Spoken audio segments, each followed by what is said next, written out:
ดอกมักสะกดพี่น้องสบายดีมอนนี่ตอนเช้าเด้อพี่น้องเด้อออกมาสวนเนี่ยฝนตกเบิดมื้อนี้พี่น้องฝนตกแท้ตกว่า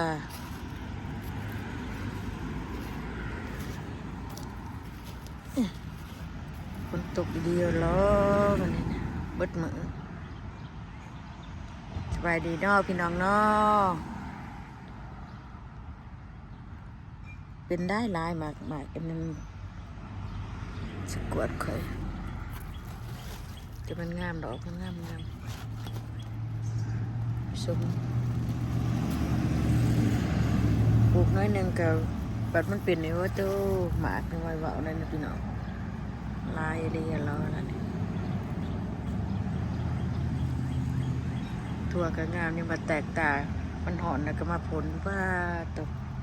จะเป็นมันคักมันแหน่พี่น้องเอ้ยผลคักผลแหน่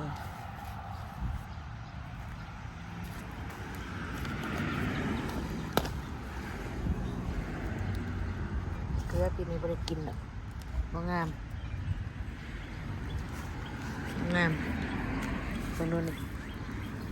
เกลือมันจะได้กินไปจากสิเพราะพริกกันนี่ได้ปลูกนี่นะช่องซ้ำโคนนี่เนี่ยปลูกพริกอันนั้นมักเด่น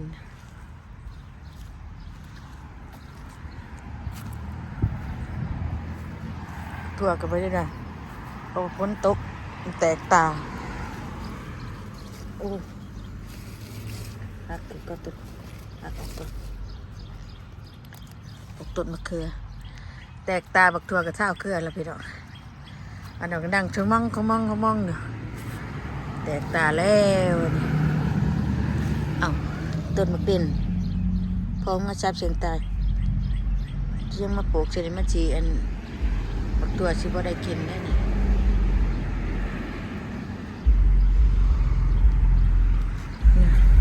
โอ้จะเป็นดนตรีปลูกผักแบนนี่มึงเนาะผักแบนนี่ปลูกดอกเบิ่งคือมันจะได้กินมันบ่งามกับบ่เป็นหยังดอกมาเก็บผักพี่น้องฝนตกใหม่แตกหูแตกตาอันใดก็ได้พี่น้องมึงดูแตกหูแตกตาขนาดผักหอมปอมก่อนอันนี้กับผักบกเนาะย่อยไหมผักอันนี้มันก็ต้องมาเกิดได้ถิ่มไปจากสิเกิดด้วยหากมาถึงดินก็มาเกิด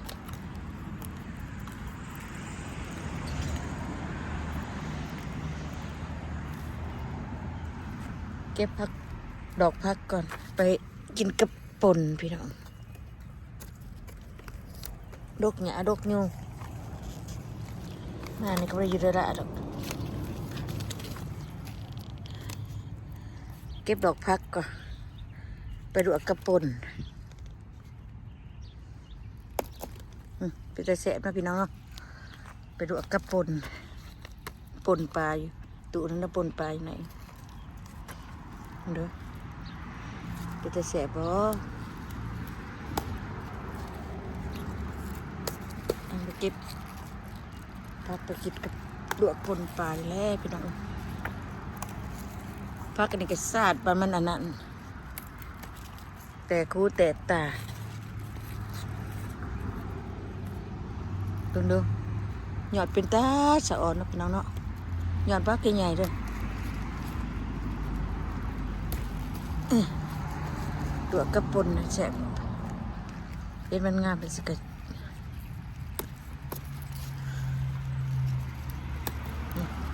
เก็บเดี๋ยวจะนอนนี่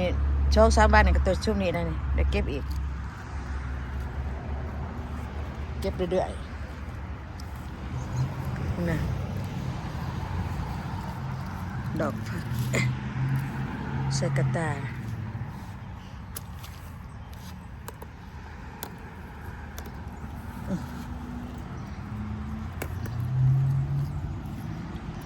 เสียงรถเสียงดังบุญบันพี่น้องนะ พัดน้ำมันหอยกระแสบเลยพี่น้อง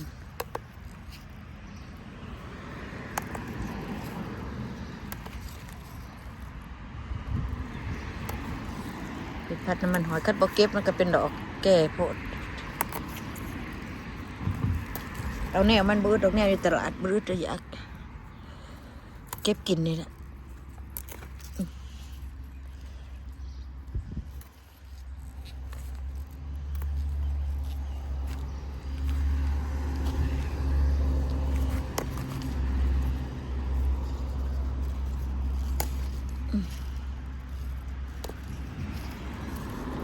เก็บไปดอกเก็บกระปนดีกว่า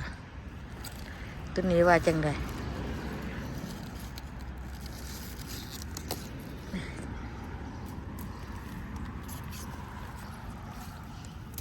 อันนี้คือบ่เห็นอันนั้นฮักจำโพดว่าบ่เห็นปงนะคือบ่งามซื่อฮักบ่จงขอมันใบเนาะพี่น้องเนาะฮักตกจงขอมันใบ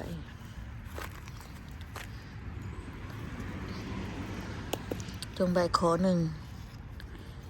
ให้มันโป่งบนขอมันนี่ให้มันจงกับสีดานี่จงถ้าบ่จงแบบนี้มันจะบ่เป็นดอกเลย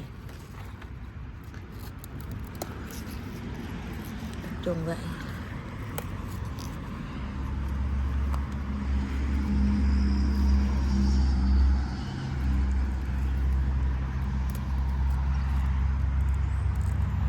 ดอกเสียมันบ่ได้แก่เลยพี่น้องมันอ่อนอยู่มันอ่อนๆหนึ่งเดี๋ยวนี้ว่ามันแก่บ่ได้แก่ดอกพี่น้องมันอ่อนอยู่สิบ่เห็นหน้าเจ้าของเพราะว่าถ่ายคลิปปินหน้าไป ก็โทษหลายพี่น้องนี่หลายเติบนี่กระจงขอหนึ่งไว้นี่เลยกระขอนี่เลยนี่สิออกมาจงไว้ตัวนี้ก็สิจงไว้ขอหนึ่งเหมือนกันนะขณะว่าเก็บจงไว้ตัวนี้เก็บบ่ทันนี่บ่แก่เบิดนี่เรื่องแนวน่ะเรือเฟือพี่บ่ได้เก็บช่องซ้ำมื้อนี้ก็แก่ไว้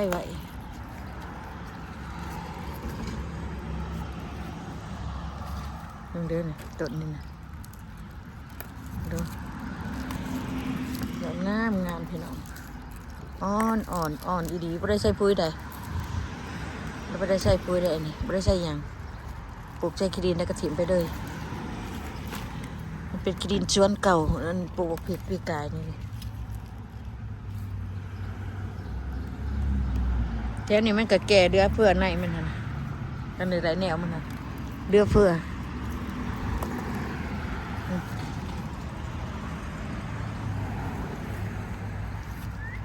ต้นนี้เก็บนกของนกผัวของเด้อไปเถาเด้อไปเก็บผักเด้อได้ไรเก็บไปขู่ไปดู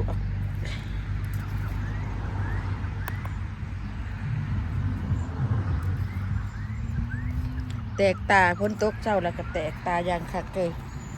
พี่น้องเอ้ยเนี่ยต้นใหญ่ดิผัวก็เดาเจ้าเวทอยู่ที่ผัวก็ได้นี่ไปเทนานี่ช่วงนี้นะเทนาก็ยาวขึ้นนั่นเก็บไปนี่มันบ่เสียหายไปเท่าไรกินเรื่อยๆบักบัวกระเท้าเครือละพี่น้องบักขัวมันโดนลงมั้งเนี่ยบ่ได้เก็บในมันโดนลงสิเบี้ยพวกแม่นเบิดพวกมันโดนอยู่นอกนี่พอมันจะตัดหญ้านะสักในสิบ่ได้มันบ่ได้ตัดหญ้ามันก็ป่งนี่แม่นเบิดแต่มันโดนนี่ในปลาไว้อันบ่เก็บในต้นมันนะก็แล้วกันป้าตัวเฮ้ยเห็นบ่ปลูกผักอีตูเมื่อก่อนงามนะเด้นะปลูกผักอีตูนี่ปลูกใส่ทางไว้เอาเสียใหญ่บักตัวนี้ออกไปมันถึกยอดบักบวบ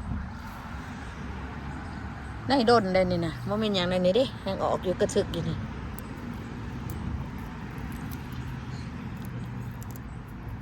ในมันโดนเพราะว่าบ่ได้ เก็บดอกเก็บหน่วยปลาเพิ่นหล่นนึกกระถึกเลยเพิ่นเต็มที่เต็มแดนเท้าเครือแล้วผักบวบก็ได้เด็ดยอดไว้เรียบร้อยเบิ่งเด้อบอกจะดีว่าคอยว่ามันน่ะมันงามเลยพี่น้อง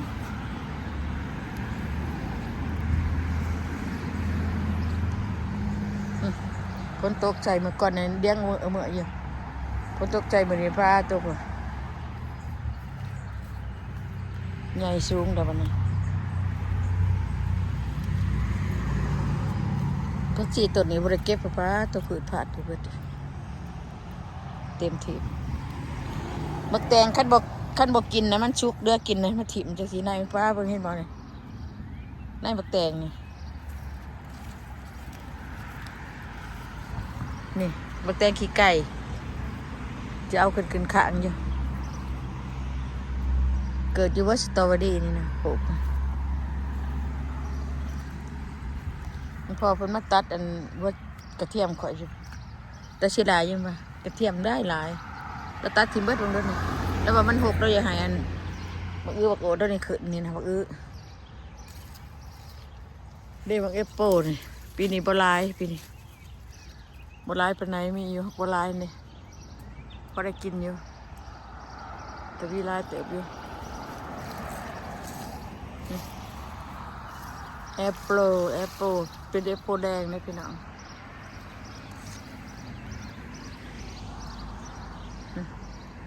สวนสาดีตัวพัวว่ายังมาปลูกอยู่แท้นี่บ่กระเทียมข่อยจะแล้วมันขึ้นมากข่อยจะได้คูดหัวมันอยู่แล้วเสียดายบักเพื่อนอยากให้บักนั่นว่าปลูกบักเพื่อนว่าหญ้าส้มน่ะกระเทียมทบนี่เพื่อนว่าก็มันบ่ได้เป็นหยังนะมันบุกขึ้นได้นะมันเพิ่นปิดเครือไปนะเฮ็ดจังได๋นะมาตัดจนเบิดยังว่าแต่เสียดายกระเทียมก่อนเทียมในตัวสำคัญในว่ากินน่ะว่าจังไข่กันนี่ปงมันโยมมันแยกขึ้นมาแล้วนี่ว่าจังไข่ก็ได้เอาวันนี้เรื่อยๆ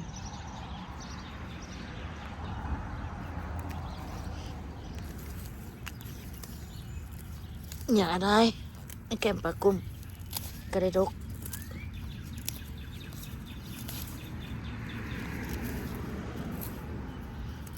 อย่าลงในปากกุ้มมักจะดีนี่เนี่ยออกเบียร์หนึ่งเนาะเบียร์หนึ่งอันหมักชะนอยปลูกจะไหนเคยปลูกเนี่ยด้วยหมักชะนอยนี่เด้อออกเนี่ยขนาดนี้ออกได้เบียร์เดียวนี่เจ้าอะได้เบียร์เดียวเลยเอามาปลูกไร้เสืออะไรนี่บ่ได้นี่เดี๋ยวให้มันขึ้นต้นหมกพั่มต้นมันตายนี่ขึ้นไปนี่พระเจ้าบักขึ้นก็ได้ยุ่นี่บักพระเจ้าขึ้นไปน้ำกันนี่อากาศมันอีกโดกเลยละมันตายลนนะยันมันโดกเลยยันบักพาตกงาขางตกลงหญ้าลาย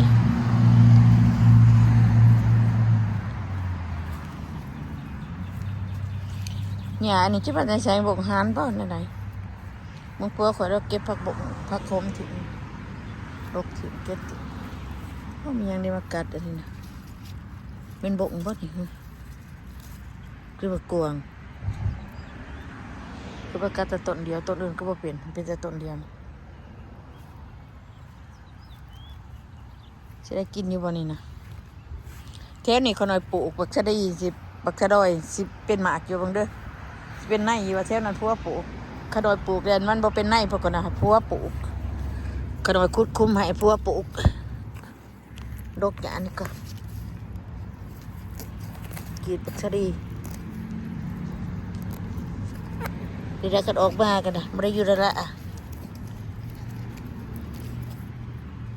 มือน่ะเช้าอยู่บับอยู่กันอันบริเฉยสะทุ่งมือฉันไม่ดึงกันเลย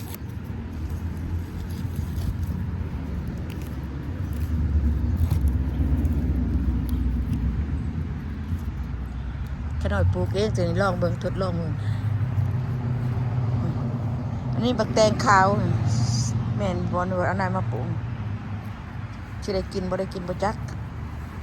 ขนาดปลูกเองเบิดได้แทนลองมันจะเป็นพักกว่าซิมีในวะ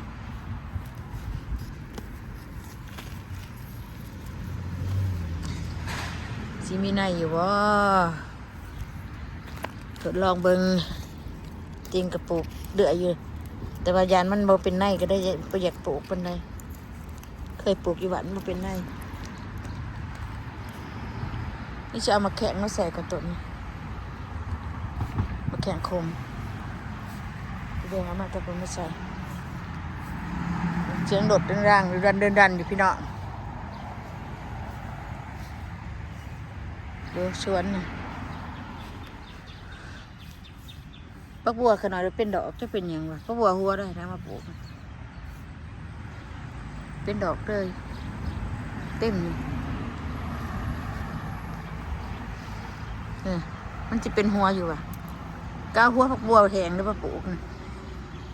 เป็นหัวอยู่อ่ะพี่น้องบริตัดไปขวกินเนี่ยผัดยานหัวมันเน่าผัดตัดเลยก็เอาเก็บเอาไปกินกันหัวมันเน่าไม่ยังบักชะลอยปลูกก็ได้ร้ายดอกปีนี้พอได้กินนะกะย่าเพราะขนาดว่าปลูกร้ายเป็นไรเปลืองน้ำโพดค่าน้ำแพงโอเคพี่น้องสบายดีเด้อพี่น้องเด้อวันเสาร์ตอนเช้าได้นี่มืดพ้นตึ๊บอยู่เห็นว่าอากาศกระดิ่งค่ะมันตกบนมือเพิ่นว่าอยู่ดีมีแห้งโฉกมันดำด้วยพี่น้องให้ดำมาด้วยพี่น้องเด้อว่าจะเกิดขึ้นปีใหม่ปีเหมือนกับผ่านไปเรียบร้อยแล้ว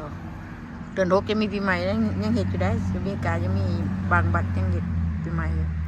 คนปีใหม่โอเคเนาะบาย